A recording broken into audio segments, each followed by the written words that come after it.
മാസങ്ങളോളം നീണ്ട നാടകത്തിന് ശേഷം സംസ്ഥാനത്തെ സാങ്കേതിക ഡിജിറ്റൽ സർവകലാശാലകളിലെ വൈസ് ചാൻസലർ നിയമനങ്ങളിൽ സർക്കാരും ഗവർണറും ഒത്തുതീർപ്പിലെത്തി. ഡിജിറ്റൽ വിസിയായി സർക്കാരിന് താൽപ്പര്യമുള്ള ഡോക്ടർ സജി ഗോപിനാഥിനെയും സാങ്കേതിക സർവകലാശാലയിൽ ഗവർണർക്ക് താൽപ്പര്യമുള്ള ഡോക്ടർ സിസ തോമസിനെയും നിയമിച്ചതാണ് സമവായത്തിന്റെ സൂത്രവാക്യം. വിസിയായി നിയമിക്കാൻ സിസ തോമസിന് യോഗ്യതയില്ലെന്ന് ലോക് ഭവനിലേക്ക് കുറിപ്പെഴുതിയ മുഖ്യമന്ത്രിയും ഡിജിറ്റൽ സർവകലാശാല ക്രമക്കേടിനെക്കുറിച്ച് മുഖ്യമന്ത്രിക്ക് കത്തെഴുതിയ ഗവർണറും സ്വന്തം താൽപ്പര്യ സംരക്ഷണത്തിന് എല്ലാം മറന്നപ്പോൾ വിഡ്ഢികളായത് ജനങ്ങളാണ്. ഏറ്റവും ഒടുവിൽ കേരള സർവകലാശാല രജിസ്ട്രാറെ മാറ്റണമെന്ന ഗവർണറുടെ നിർദ്ദേശത്തിന് സർക്കാർ വഴങ്ങിയിട്ടുണ്ട്. അങ്ങനെ ഈ രാഷ്ട്രീയ കളിയിൽ ഗവർണർ ഇപ്പോൾ 2-1 മുന്നിലാണ്. നാടകാന്തം ജനം പറയുന്നു, പൊതുജനം കഴുതയല്ല സാർ.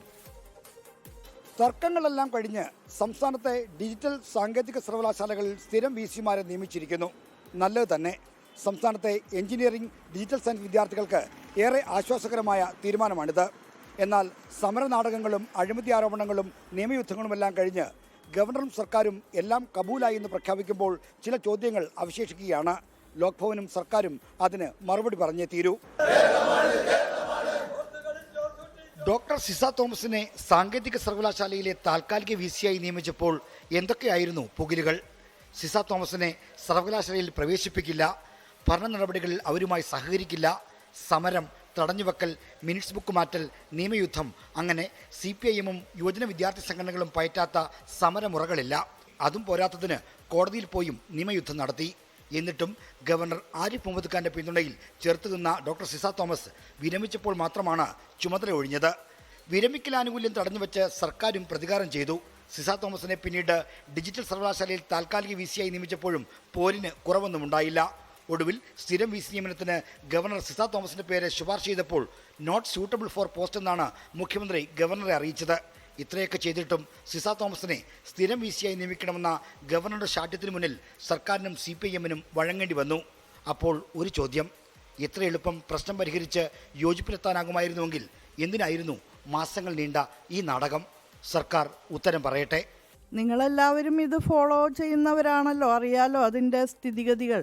ഒരു സംസ്ഥാനത്തിൻ്റെ ഉന്നത വിദ്യാഭ്യാസ മേഖലയെ എത്ര കണ്ട് ബുദ്ധിമുട്ടിക്കാമോ അത്ര കണ്ട് ബുദ്ധിമുട്ടിക്കാനുള്ള ശ്രമങ്ങൾ ഇവിടെ ഉണ്ടായിട്ടുണ്ട് എന്നുള്ളത് ഒരു വർഷക്കാലത്തോളം പ്രയാസങ്ങൾ ഉണ്ടാക്കുന്ന രീതിയിലാണ് KTU-വുമായിട്ട് ബന്ധപ്പെട്ട് കാര്യങ്ങൾ മുന്നോട്ട് പോയത്.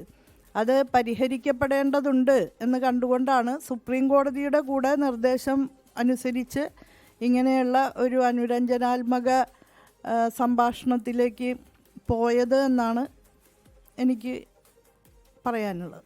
തനിക്ക് താല്പര്യമുള്ള ഡോക്ടർ സിസ തോമസിനെ സാങ്കേതിക സർവകലാശാലയിൽ നിയമിച്ച് വിജയശ്രീലാളിതനായിരിക്കുന്ന ഗവർണറും ചില കള്ളക്കളികൾ നടത്തിയിട്ടുണ്ട്. ഡിജിറ്റൽ സർവകലാശാലയിലെ ക്രമക്കേടുകൾ സംബന്ധിച്ച് മുഖ്യമന്ത്രിക്ക് ദീർഘമായി കത്തെഴുതിയ ഗവർണർ അത് മറന്നാണ് സർക്കാർ താല്പര്യത്തിന് വഴങ്ങിക്കൊടുത്ത് മുഖ്യമന്ത്രിയുടെ വിശ്വസ്തനെ അവിടെ വിസിയായി നിയമിക്കാൻ സമ്മതിച്ചത്. താൽക്കാലിക വിസിയായിരിക്കെ സിസ തോമസ് കൈമാറിയ വിവരങ്ങളനുസരിച്ചാണ് ഗവർണർ മുഖ്യമന്ത്രിക്ക് കത്തെഴുതിയത്. സ്വന്തം താല്പര്യം നേടിയെടുക്കാൻ ഗവർണർ അഴിമതി വിരുദ്ധത മറന്നു. ആശ്ചര്യകരം എന്നേ എനിക്ക് പറയാൻ പറ്റുള്ളൂ. സിസ തോമസിനെ വിസിയായിട്ട് വെച്ചപ്പോൾ നിങ്ങൾ കണ്ടതാണ് കേരള യൂണിവേഴ്സിറ്റിയിലെ വിദ്യാർത്ഥികളെ ഭാവി പോലും അപകടത്തിലാക്കിക്കൊണ്ട് അവിടെ പരീക്ഷ പോലും നടത്താൻ പറ്റാത്ത സാഹചര്യമായിരുന്നു ദിവസങ്ങളോളം. സാങ്കേതിക സർവകലാശാലയും ഡിജിറ്റൽ സർവകലാശാലയും വൈസ് ചാൻസലർമാർക്കെതിരായിട്ട് മുഖ്യമന്ത്രിയും ഗവർണറും കൊടുത്ത പരാതികൾ, ആരോപണങ്ങൾ എന്തുകൊണ്ട് ഇത് ആവിയായിപ്പോയി? അതൊക്കെ ഗവർണറും സർക്കാരും തമ്മിൽ നടന്ന പോരാട്ട നാടകം സമനിലയിൽ പിരിഞ്ഞപ്പോഴും പൊതുഖജനാവിനാണ് നഷ്ടം. 2 സർവകലാശാലകൾക്കും സ്ഥിരം വിസിയെ നിയമിക്കാൻ രൂപീകരിച്ച സെർച്ച് കമ്മിറ്റിയുടെ സിറ്റിംഗ് ഫീസിന് മാത്രം 31 ലക്ഷം രൂപയാണ് ഇതുവരെ ചെലവായത്. നിയമപോരാട്ടത്തിന് വക്കീൽമാരെ ഇറക്കിയതിന് ചിലവായ തുക എത്രയാണെന്ന് ഇനിയും വെളിപ്പെട്ടിട്ടില്ല. എന്തായാലും ഗവർണർക്കോ മുഖ്യമന്ത്രിക്കോ നഷ്ടമൊന്നുമില്ല. നഷ്ടമായത് ജനങ്ങളുടെ നികുതി പണമാണ്. അത് അനുരഞ്ജന ചർച്ചയിൽ പങ്കെടുത്തത് ആ ചാൻസലറും മുഖ്യമന്ത്രിയുമാണ്. അവരോട് ചോദിക്കാവും ഉചിതം. ഡോക്ടർ സിസ തോമസിനെതിരെ നടന്ന സമരങ്ങളും നിയമയുദ്ധങ്ങളും മൂലം ബുദ്ധിമുട്ട് അനുഭവിച്ചത് അത്രയും സാങ്കേതിക സർവകലാശാലയിൽ പഠിക്കുന്ന വിദ്യാർത്ഥികളാണ്. പരീക്ഷയും ഫലപ്രഖ്യാപനവുമെല്ലാം വൈകിയത് മൂലം അത്രയധികം ബുദ്ധിമുട്ടുകളാണ് വിദ്യാർത്ഥികൾക്ക് അവിടെ നേരിടേണ്ടി വന്നത്. ഇപ്പോൾ ഒത്തുതീർപ്പിലെത്തിയിരിക്കുന്ന ഗവർണറും സർക്കാരും വിദ്യാർത്ഥി സമൂഹത്തോട് മാപ്പ് പറഞ്ഞേ തീരൂ. തിരുവനന്തപുരത്ത് നിന്ന് R. ശ്രീജിത്ത്, 24.